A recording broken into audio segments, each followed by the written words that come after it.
All right, we're going to talk about types of nerves. When we say spinal nerves are going to originate from the spinal cord. We've learned about these already. They're called spinal nerves because they originate from the spinal cord. Now, when we talk about nerves and what they control, we use the word innervate. So spinal nerves are going to innervate structures below the head and neck. Now, when we talk about spinal nerves, and the reason why we say that spinal nerves are going to innervate structures below the head and neck is our spinal cord is going to exit at the area of the foramen magnum. So, literally our head, part of our cranium, has the foramen magnum. So spinal nerves come off of the spinal cord and they're going to innervate structures below the head and neck. So, when we talk about spinal nerves, you can draw the spinal cord pretty easily. We remember that the spinal nerve is going to come off of your horns, off of your posterior and anterior horns as rootlets. And they're going to divide into roots. So the posterior root is going to have a swelling called the posterior root ganglion. And then your anterior root does not have that swelling. So these come off the spinal cord. So when we talk about this, we would say that this is the posterior root of the spinal nerve. This swollen portion is the posterior root ganglion. So you need to review the word ganglion. A ganglion or a ganglia is a group of neuron cell bodies in the peripheral nervous system. And this is going to be your anterior root of the spinal nerve. So these are going to merge together to make a spinal nerve. Now we have learned that all sensory aspect is going to be in the posterior aspect. So your posterior root is going to carry your sensory neurons.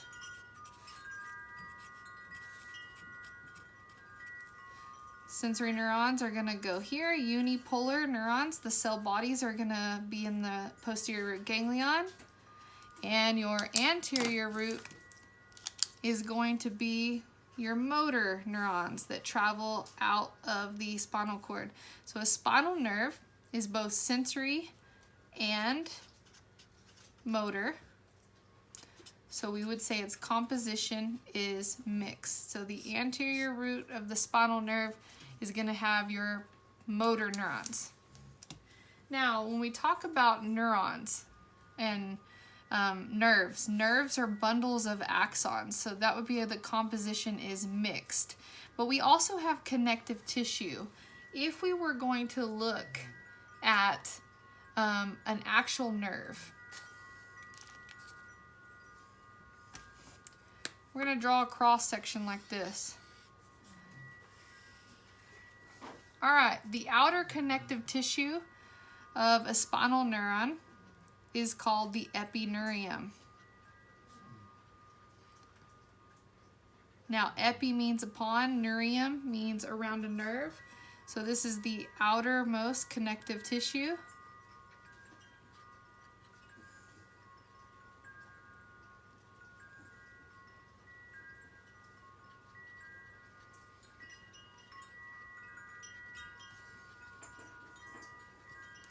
Now, since it's talking about the nerve, it's the outermost, it's going to have both sensory and motor neurons. So we can actually draw axon for both sensory and motor.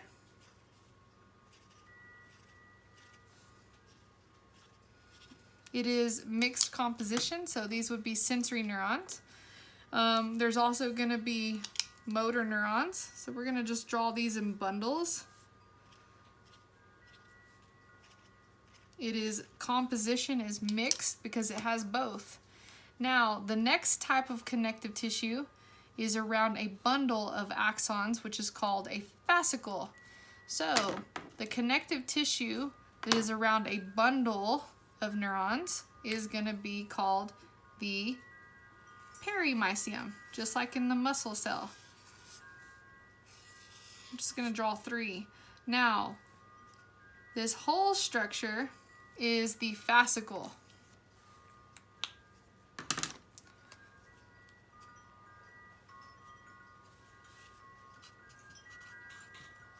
A fascicle is a bundle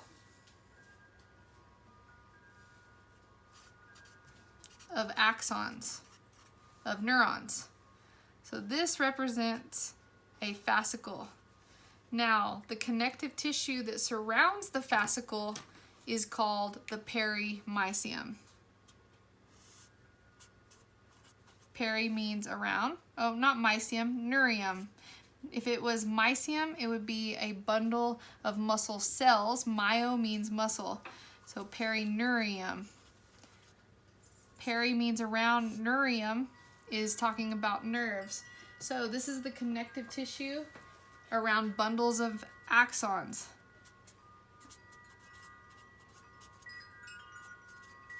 Bundles of axons called fascicles.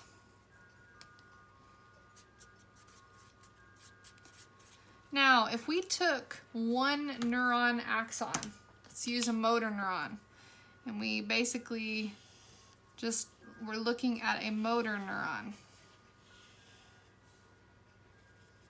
Technically, there would be a connective tissue that would line the individual motor neuron, and that would be the endoneurium. Endo means inside. This is the connective tissue. CT is always connective tissue that surrounds individual axons of neurons.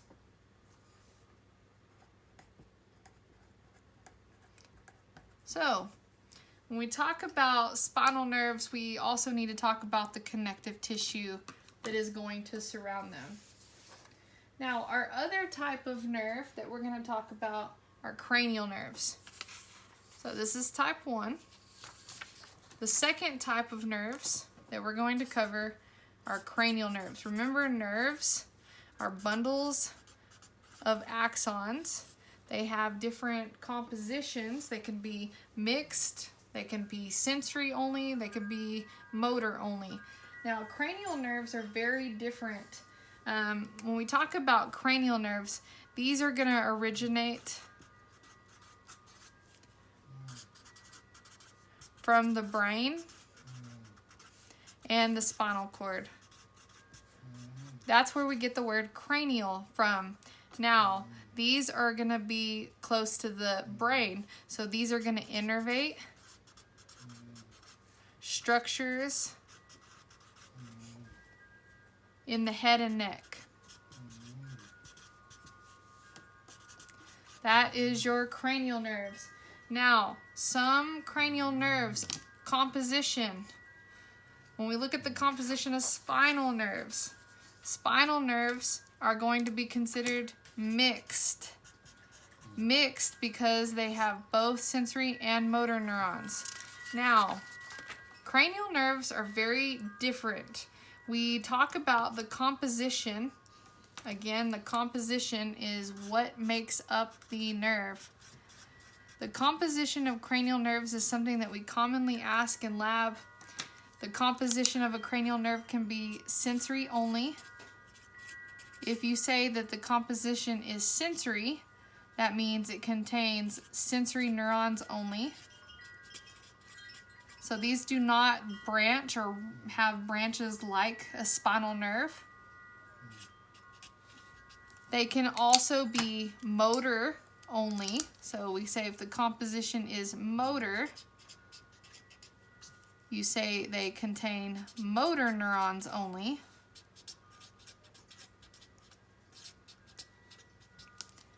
And they can be mixed.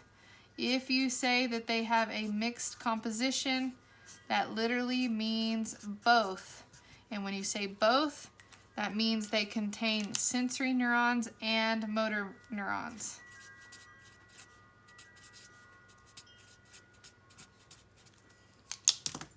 A lot of the compositions of your cranial nerves are mixed, but some are sensory only and some are motor only. Now, when talking about sensory neurons and motor neurons, sensory neurons are going to detect senses, general senses and special senses. Motor neurons are going to control muscles and glands, always the safety pin cycle. So we're going to go through our cranial nerves. One thing that's different about spinal nerves versus cranial nerves that you need to understand, these are going to be numbered using Roman numerals, so you will need to know your Roman numerals. There's 12 pairs, so we use 1 through 12.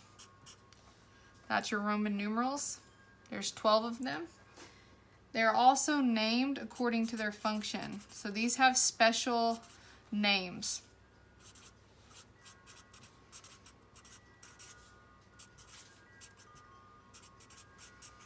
They're very special names. So Roman numerals and their names are going to be very, very important.